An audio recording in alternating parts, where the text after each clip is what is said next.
السلام علیکم ناظرین، آپ کا میزبان نعیم وسیع آپ کی خدمت میں حاضر ہوا ہے۔ آپ دیکھ رہے ہیں پشاور یوٹیوب چینل۔ ناظرین، انتہائی افسوسناک خبر، جب مجھے یہ خبر پہنچی تو میرا دل پھٹ چکا۔ یقین کریں کہ پاکستان میں مینورٹیز کے ساتھ ظلم و ستم وقت کے ساتھ ساتھ بڑھتا جا رہا ہے۔ اگر پاکستان کی بات کریں تو پاکستان بنانے میں ہمارا کردار بھی اب پاکستان ریاست اور پاکستان کی عدالت بولنے جا رہے ہیں، لیکن ہر وقت ہم ریاست کو اور طاقتور اداروں کو ہمیشہ یاد کرواتے ہیں کہ ہمارا اس ملک میں کیا کردار ہے۔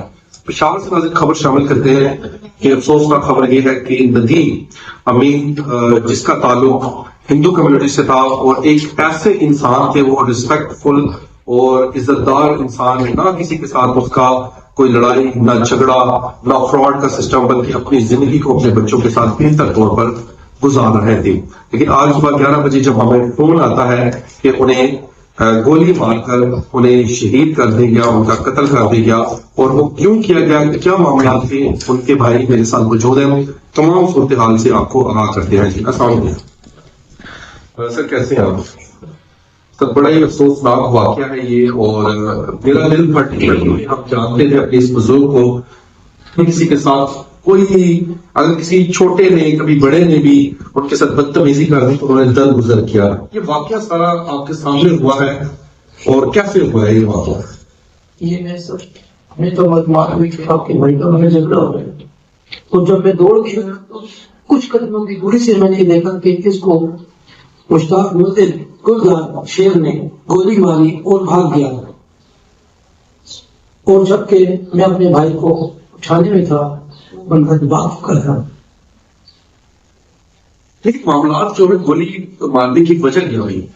یہ ہمارے بھائی کو ہر وقت اور ہماری سرزنانہ باتیں جب دیکھے تھا کہ آپ لوگ اسلام کو، اچھا فیمیلز کو بھی کہتا تھا؟ فیمیلز کو بھی کہتا تھا، اور ہمارے بھائی کو کہتا تھا کہ آپ اسلام قبول کرو، اور اسی وجہ پہ ایک کا کہیں صبح بھی یہ واقعہ ہوا ہے آفس میں۔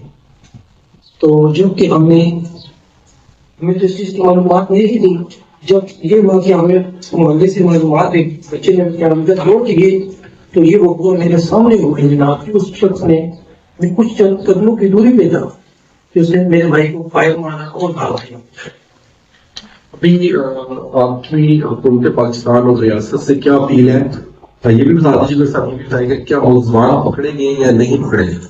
ابھی تک مسلمان کو نہیں پکڑے گئے، اور ہم اپنے حکومت پاکستان سے اپیل کرتے ہیں کہ ہمیں انصاف چاہیے، ہمیں قتل کا مطلب اس کی پھانسی چاہیے، اس لیے کہ اگر آج ایک کو پھانسی دی جائے گی تو کل دوسرے لوگ آسانی سے زندگی گزار سکیں گے۔ آیا اور کوئی اس طرح بے بول نہ مارا جائے یا کسی کے مذہب پہ انگلی نہ اٹھائی جائے، کوئی کسی قسم کی شرمندگی محسوس نہ کرے، اپنے بچوں کے ساتھ فخر سے زندگی جیتے ہیں۔ آپ ہر پاکستانی، ہم ہندو کمیونٹی سے ہیں اور ہم حکومت پاکستان سے بہت بار اپیل کرتے ہیں کہ پلیز ہمیں اس کا فیصلہ کریے، ہمارے بھائی کی موت کا رد اس کو پھانسی دی جائے۔ میری جوان معاملے آج کو آ گئی، اس کو پھانسی دی جائے، مشتاق مدل کو پھانسی دی جائے۔ اچھا، بہت بڑا یہ ناظرین دکھ کا اس وقت عالم ہے، بات نہیں کو کر پا رہے، لیکن ان کی ریکویسٹ ہے کہ ہم پر جو ظلم کیا گیا ہے اس کا بدلہ پھانسی سے ہی لیا جائے۔